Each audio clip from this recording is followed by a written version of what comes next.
I pretended to be more experienced in bed than I actually was, and it backfired hilariously. Let me take you back to a very specific Friday night not so long ago, one that still wakes me up in a cold sweat sometimes around 2 a.m.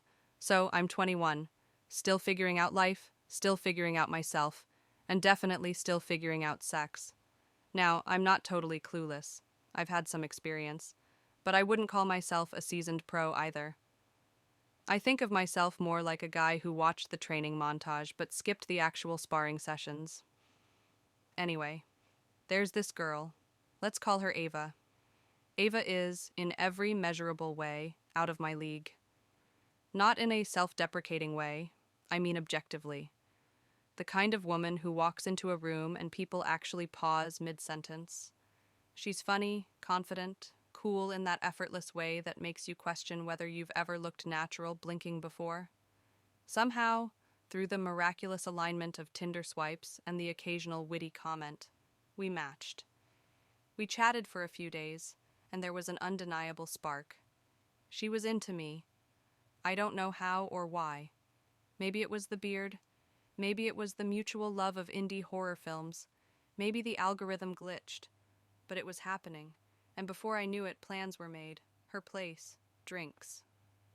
"We'll see where the night takes us," she said, which in hookup language is about as subtle as a neon motel sign flickering, "Yes." Cue panic. I did what any rational, insecure, overthinking 21-year-old would do.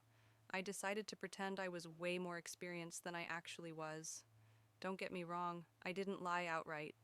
I didn't claim to be some tantric guru or quote Kama Sutra versus over drinks. But I definitely put on a front. I was calm, confident. I talked like someone who had been around, dropping a few well-placed innuendos like breadcrumbs. Inside, I was spiraling. My brain was like, "We've entered unknown territory. You've watched documentaries, you've seen things, but this is real. This is live, and you're about to get exposed." So we're at her place, drinking something fancy I can't even pronounce. She has music playing, vibey, moody, the kind of playlist that says, "We're not watching Netflix." We're sitting close. The flirting gets heavier, the touching starts, and things escalate fast. Before I know it, we're in the bedroom. And this is the part where it all goes sideways. Remember how I said I was pretending to be more experienced? Yeah. So in my mind I thought, don't just play it safe. Don't be vanilla. Show her you're adventurous. So I tried something I had only ever seen in porn. Let me be very clear here. Porn is not a tutorial. It's not real life. It's Cirque du Soleil with genitals. It's people with yoga flexibility and camera angles in mind. I know this. You know this. But in the moment, my brain whispered, "Do the move. Impress her." So I attempted to transition mid-action from one position to another, something that looked smooth and dominant in videos.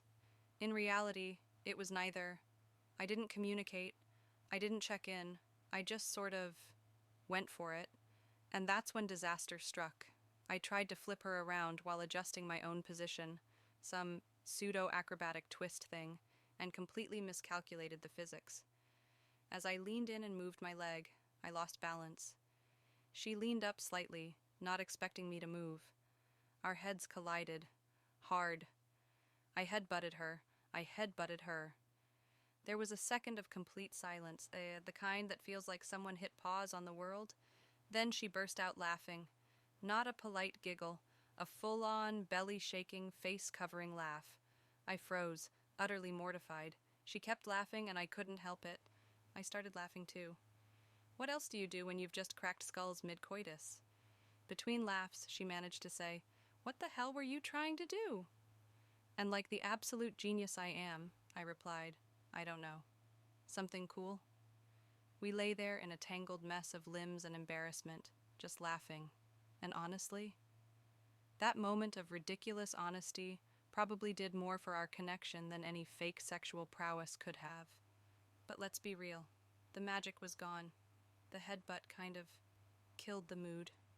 We cuddled for a bit, had some water, and she was sweet about it. Said she appreciated the effort. Called it a noble flop. But yeah, we didn't hook up again after that. I texted her a few times. She replied, but it fizzled. No hard feelings, just one of those things. A moment that was funny in hindsight, but awkward enough to bury any real chemistry. And ever since, that night has haunted me. Not in a tragic way, but in a why did I think I was a ninja kind of way. Like I could have just been real. Said, hey, I'm still learning, but I want you, and I want to make it good for you. That would have been hot, human, honest. Instead, I channeled Johnny Sins, bedroom assassin, and ended up committing an accidental assault with my forehead.